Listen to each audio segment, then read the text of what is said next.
This video is to show you what items on this 2020 Atlas, this Tommy Bahama model, is upgraded from the factory Atlas configuration. So let's just take a walk around.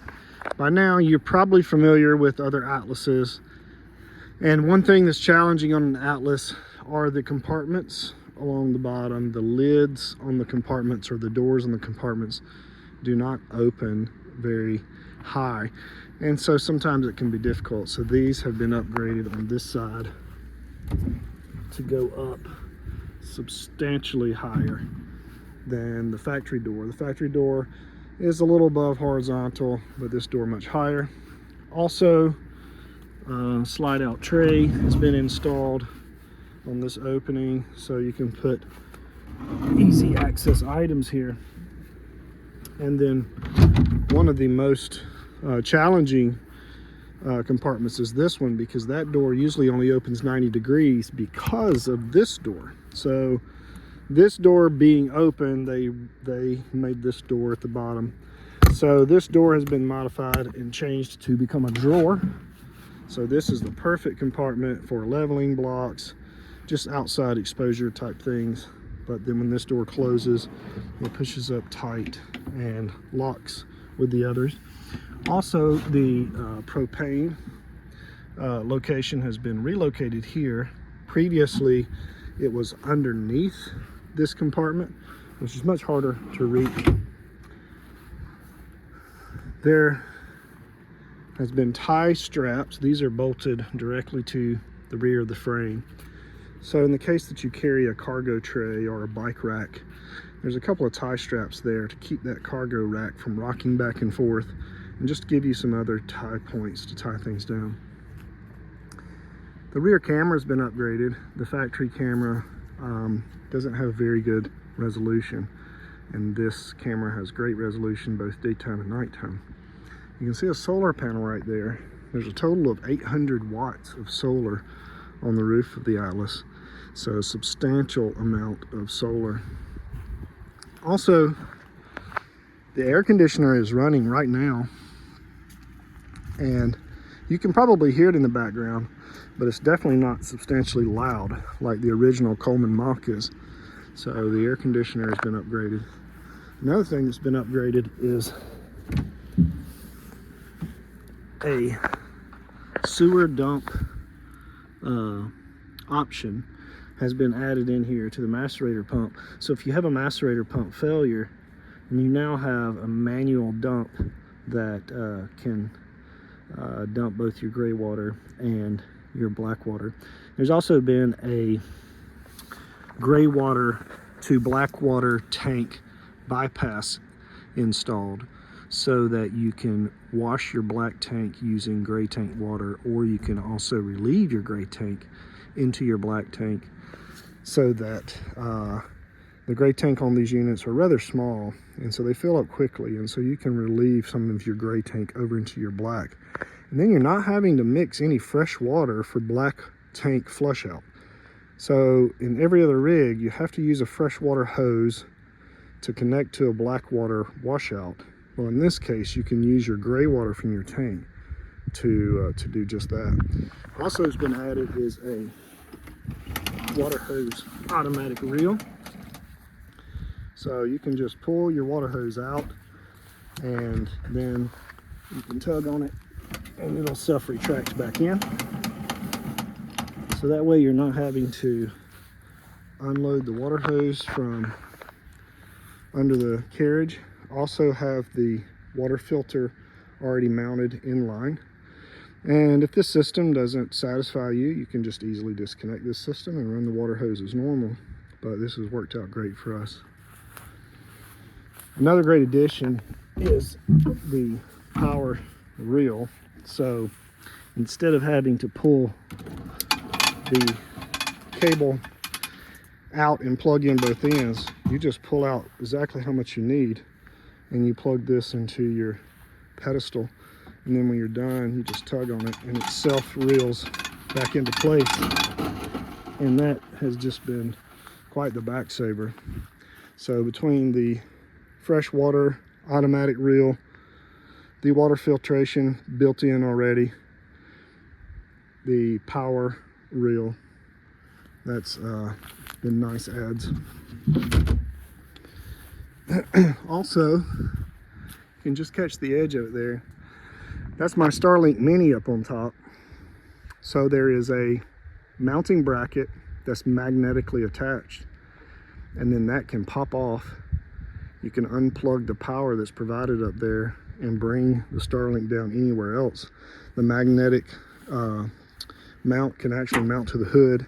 So let's say if you're parked in an area where you have tree limbs or something that's keeping the Mini from getting good signal, you can actually reach it from the skylight. So inside you can stand up on the edge of the couch there, reach out the skylight, pull the Starlink Mini down and relocate it wherever. But 95% of the time I've had great signal from up on top. And so that's worked out quite well. And then there's a power button inside that just turns it on and off. Cover that a little bit later. So I think that pretty much covers just the general walk around and the improvements on the outside. Let's take a look on the inside now. Now that we're inside, we can take a look at the beautiful Tommy Bahama decor. This is my favorite color scheme of all the Atlas units. So if you're familiar with Tommy Bahama, you're familiar with the art mural there, you're familiar with the liquor cabinet, that's Tommy Bahama, the wooden blinds that are remote controlled both on this window, the window that's behind the Murphy bed also, and then a couple of little cool accents up here. So all of that comes factory from Airstream, but there's a few added features on this rig that's been upgraded. So we've got a side table here that matches and then folds away for travel. It doesn't have to fold away. There's actually room here for the captain's chairs, the driver's seat to turn around and still maintain that. Nice little console table there. And then as you go over here to the side, a nice little side table that that matches the decor as well as another little convenience power outlet here. Another feature that's been added to this is a 3-stage drinking water system. So just inside this compartment, you have your trash can that comes standard, but then behind that you see there is a 3-filter water filtration system that feeds water to this drinking water tap, and then it also it has a line that comes around and goes to this custom built coffee station. So this is an espresso machine. Takes the little espresso cartridges here that just pop right down into the top.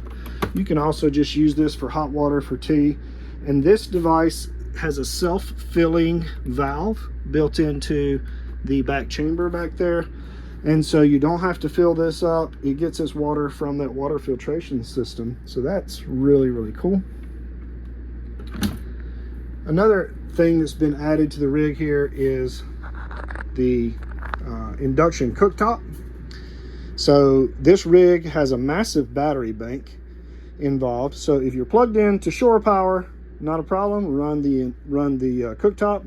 But if you're not plugged in to shore power, also not a problem, because this rig has a 5,000 watt inverter. That's actually more power than you get from shore power. So it has an inverter that is large enough to run the entire rig. As a matter of fact, it does that automatically.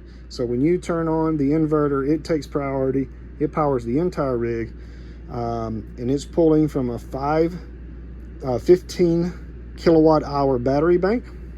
So that's 15,000 watts of 1,000 watt hours of storage. So it can run this entire rig, including this very quiet air conditioner that's running right now, for about 15 hours if the battery bank is full.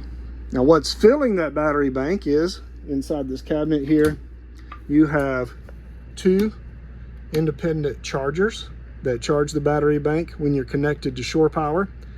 Let's say you want to mooch dock at a friend's house and they don't have a 30 amp plug. No problem, turn one charger off, just run the one. It'll pull about 12 amps. You can run the power cord to a standard garage outlet, keep your batteries topped off here, keep your inverter on here, and you can power your entire rig. Now, I mentioned in the earlier video that Starlink, here's the Starlink button. This powers the Starlink that's located up on top of the roof over there, and it automatically powers it. You press that button, turns off the Starlink so your Wi-Fi is not running. Everything else in here is standard to Airstream, with the exception of the or dual phase type charging system, or I should say dual level, so you can do 12 amps or you can do 24 amps of charging on your batteries. While you're not connected to shore power, this rig has DC to DC charging, a massive amount of DC to DC charging. It has an upgraded alternator, and it will charge the battery bank at a rate of up to 2,500 watts. It hovers anywhere from around 2,000 to 2,500 watts. So what that means is, as you're driving down the road, every 1 hour of driving equals 2 hours of air conditioning. So the air conditioner and the other accessories consume roughly 1,000 watts of power on average. That is averaged. And this rig, while driving down the road, can charge those same batteries at 2,000 watts per hour of driving. So ultimately, 4 hours of driving equals 8 hours of air conditioner. 5 hours of driving equals 10 hours of air conditioner. We have loved that, because as we travel 4 or 5 hour trip, we have charged the batteries enough to where if we needed the air conditioner to run continuously, it could run for 8 to 10 hours through the night. So that gives us the ability to stay at Harvest Host. That gives us the ability to stay at wineries. We enjoy staying at casinos because they have nice restaurants. We like staying at farms for Harvest Host. But you know, you're not reliant. We even like staying at Cracker Barrel. You're not reliant on having the 30 amp electrical hookup, or any electrical hookup for that matter, as you travel, so long as you drive an equal amount to where you can charge that battery bank.